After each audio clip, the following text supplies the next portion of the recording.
Hey, what's going on, everybody? Welcome back to the TJR Auto channel. My name is Tyler, and in today's video, we're finally going to dive into Gemma, the GTO.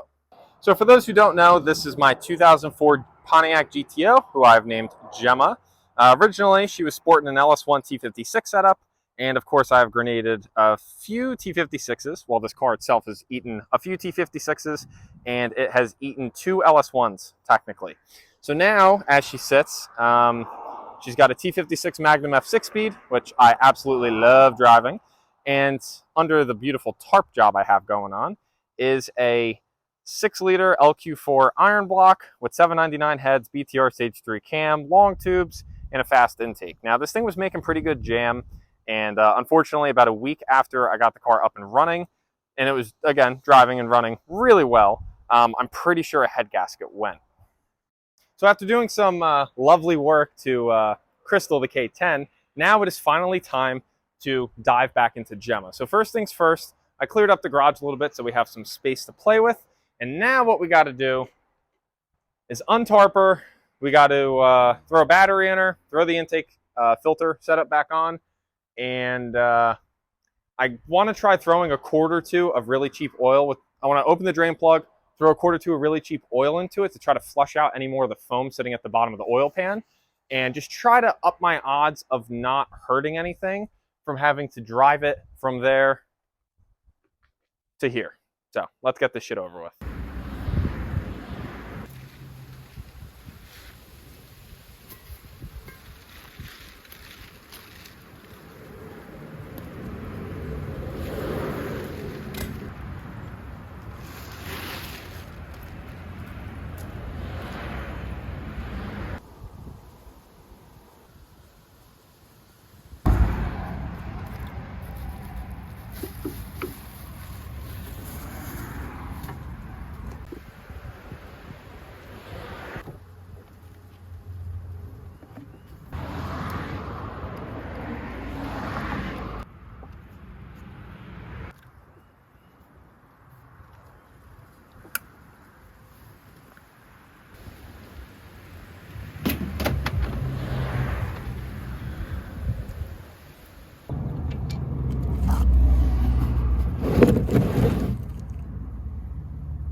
Alrighty, so it's a new day, as you guys saw.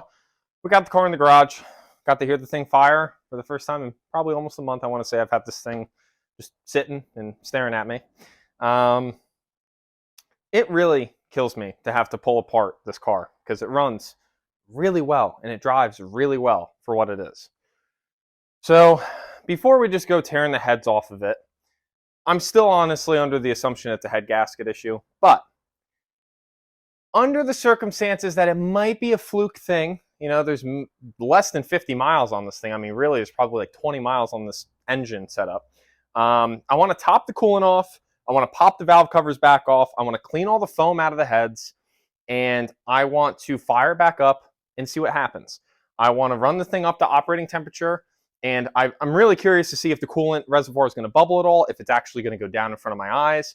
I want to see if we see Milkshake actually get made, and obviously if there's like a dip in oil pressure or we hear something, we shut it off and then debate life. This makes me sick. Yep, just as equally bad.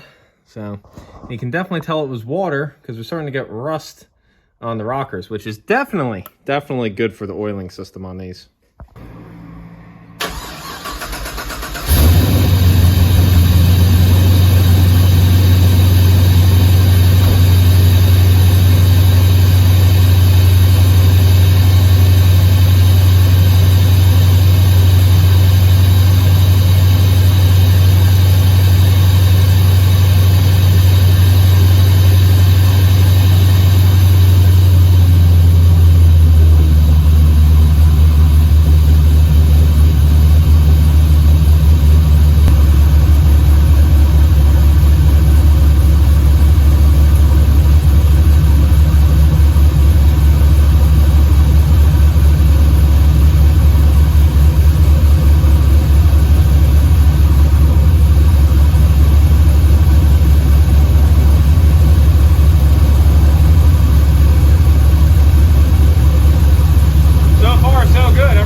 Something else to add too,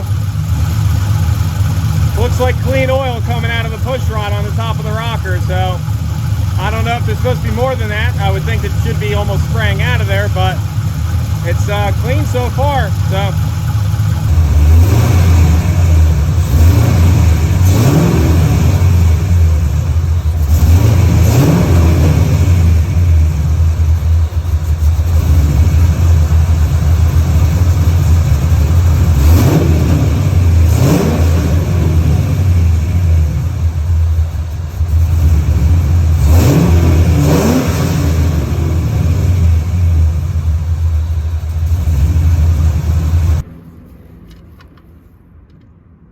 Oh, yep.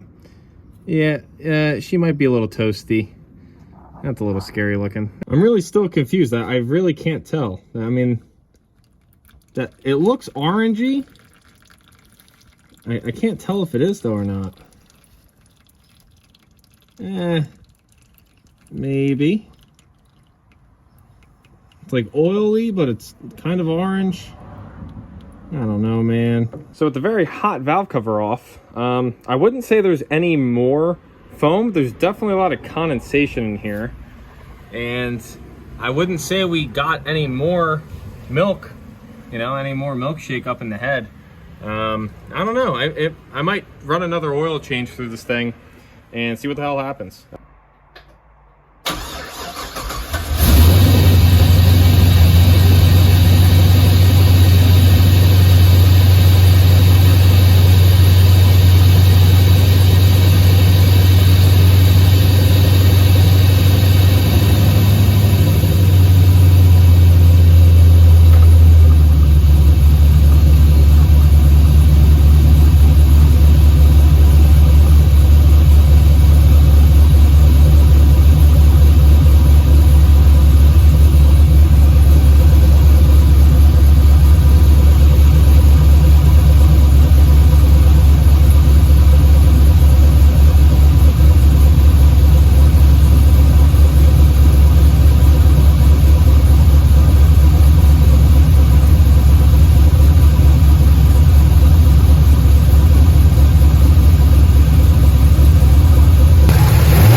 Alrighty guys, so yet again, another day. So let the car sit overnight after getting the thing up to temp and revving it pretty good last night. And as you can tell, still beautifully clean oil and like zero milkiness whatsoever, nothing weird looking. In the filter, you know, anything that even came out of the filter housing itself, still dripping right now. Probably hard for you to see, but that is actually really clean. It still looks like brand new oil. So I'm going to go ahead and say we probably got all, you know, the contaminants out of the motor. But I did put a couple feeler posts out on Facebook, and I learned a couple interesting things. So one of the interesting things I learned from the beautiful people on the interwebs is that this catch can setup is probably harming me.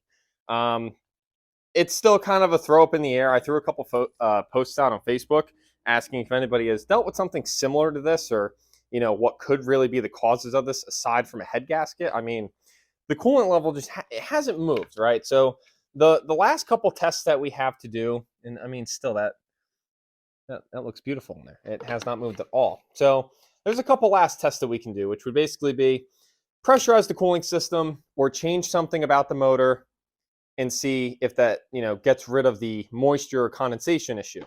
As I was saying, because, you know, I love getting off track, supposedly my catch can setup actually could be a pretty big cause to something like this. Now, obviously, everything looked horrible, but in a way, it kind of makes sense when we think about it in the manner that this one gentleman, who was actually in the LS GTO owners Facebook group, so shout out to you, I forget his name, sorry, but he said that he owns a shop and he's seen this issue a bunch of times or something similar to this. So right now, I currently have the valley cover, which supposedly, if this is a LS6 style valley cover, it actually has a PCV valve built into the valley port, which I didn't know. But this hose runs up to the intake manifold, right? That's fine. That's basically the factory setup. But the problem I have here is I have both valve covers vented out to the catch can. Now, what's most likely happening is, I guess this is creating the wrong kind of vacuum, having the valley cover to the intake and then the valve covers out to the catch can. Because most likely, the engine is actually sucking air from the catch can back up rather than venting it out this way, like my little pea brain thought it was doing. So if that is the case with my catch can ventilation setup, there's a pretty good chance that when the car was first on the road and it was very cold outside and all that kind of jazz, that the engine was basically sucking ice cold air into like the crankcase area, or realistically under the valve covers down into the crankcase, which, you know, from having a super hot engine, super ice cold air coming into there, that could create condensation buildup. So that might be why we had so much foam on the valve covers. Wasn't because it was getting pumped through the motor, was because it was forming on the valve covers. And then the milkiness in the oil was probably from excessive condensation being built up in the motor, being put into the oil, mixed up when I drove it, and you know, it is what it is. So what we're gonna do is what this guy suggested was cap off the driver's side valve cover, basically. So we're just gonna cap that off completely. And then over on the passenger side, we're gonna be doing almost like a stock style setup of leaving the valley cover to the intake, and then the passenger side valve cover is actually going to run up to, I believe, this port, don't quote me, but I believe this port on the throttle body. And what that's going to do is that will actually be the fresh air the fresh air intake for the ventilation system, which will also be past the MAF. Because right now, if this is taking any air into the motor, it's actually unmetered and is technically creating a vacuum leak. So not really helping us on performance-oriented vibes with this John. So with all that mumbo jumbo said, I think what we're going to do right now is we're going to basically delete the catch can, do exactly what I just said. We're going to clean up the oil filter, inspect it thoroughly, inspect the oil that came out of the filter housing thoroughly, and put that back together, delete the catch can, and fire the thing up, let it get back up to temp, see if we notice anything weird. And if not, we're going to try driving it. Take it around the block once or twice, come back, maybe I'll let it cool down a bit, drop the oil filter again, or crack the drain plug, see what that looks like, and just keep a very close eye on all of the vitals.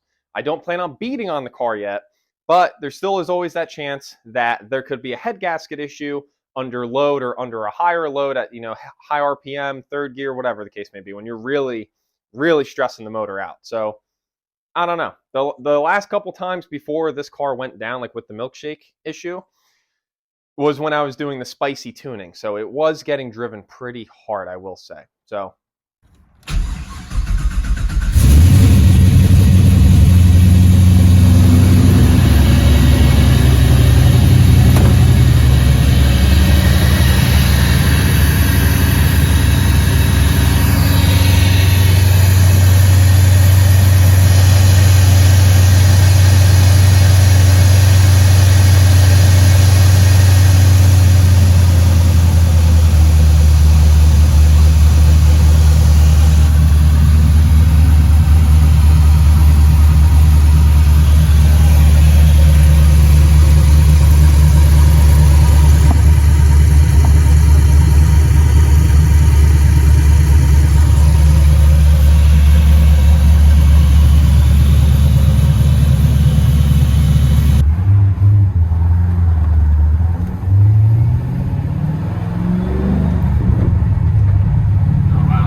all right, guys, I am like losing my mind with this thing because it's giving me such mixed signal. So enough piddle fucking around with it.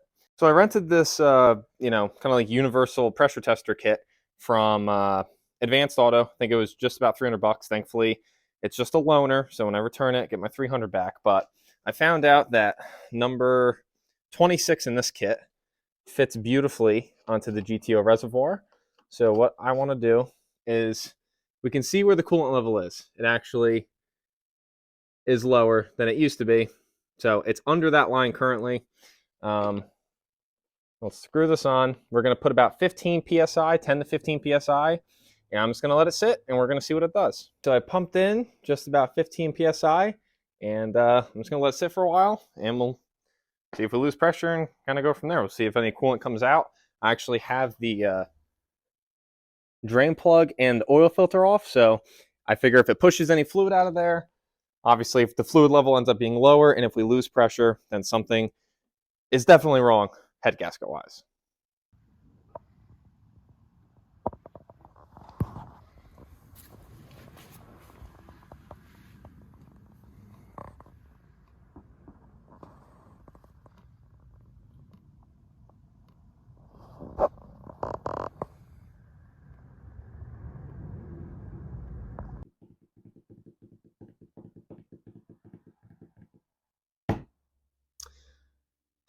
Well, folks, we have our answer. There's definitely some sort of head gasket issue. Put 15 PSI in the coolant reservoir. It lost a couple pounds over half hour is when it started the show. And we have beautiful orange coolant, clean orange coolant coming out of the drain plug on the oil pan. So that being said, I don't think it's worth really trying anything else. I think we're at the point of either the motor's got to come out and come apart, get fixed, or we tear the top end apart with the block in the car, see if we can fix it, or have to remove the motor and go from there. You know, that box knows when to beep at just the right time. Just the right time. So anyways, that's where we're going to be wrapping up today's video. You guys may or may not have enjoyed watching. I don't really know. It was kind of cool testing to see, like, it was like, ooh, what's going to happen? Yeah, well, I should have just known. It's you know, I had the options. I had two options. Either it's fucked or it's fucked. it's fucked. There's my answer. So now at least all of us have an answer as to what is actually wrong with the GTO. Something. And in the next video, we will actually tear into this thing and see what is actually wrong, besides the fact that it's clearly f***ed. So with that being said, hopefully you guys maybe enjoyed today's video. If you guys want to see more GTO content, that's definitely coming, or K10 content, or 5-speed Grand Marquis content, make sure you subscribe to see more. If you guys like today's video, please drop a like down below. It really helps. Please do. It also kind of boosts my morale so I don't, go lay under the truck until I choke on enough rust to get internal tetanus and die. So please keep me from that point. But anyways, again, that's where we're wrapping it up. I need to edit this video and now really start picking my own brain as to what the hell I want to do. And yes, I know I could do a million different things. I could build the motor. I could get a different motor. We're budget oriented here, folks. All right, I'm an average Joe, just like everybody watching for the most part. So actually, I'm probably poorer than most people watching because I make horrible financial decisions. There's one sitting on the other side of the garage wall, and I named her Crystal. So that's where we're at. But unfortunately, the GTO is probably going to be down for a little bit longer. Oh, shocker. But yeah, so it sucks, but it is what it is. I hate to say it, but you got to pay to play.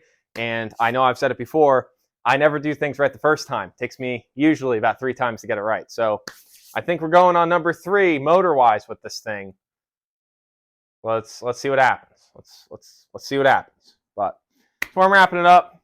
So thank you guys as always for tuning in. I truly do appreciate it. You guys are always the ones boosting me up. And also, please drop some comments down below. Let me know what you guys think. Let me know what you do. Kind of go from there. I like hearing your guys' opinions and talking to you. So please let me know down below what you guys think. I personally don't think it's worth checking the head bolts or anything like that unless I find a crazy loose one to maybe snug up and try. But I see no reason to tear half of the top end apart to tighten the head bolts to put it back together to still leak coolant when I could just rip everything apart and really see what the hell's going on.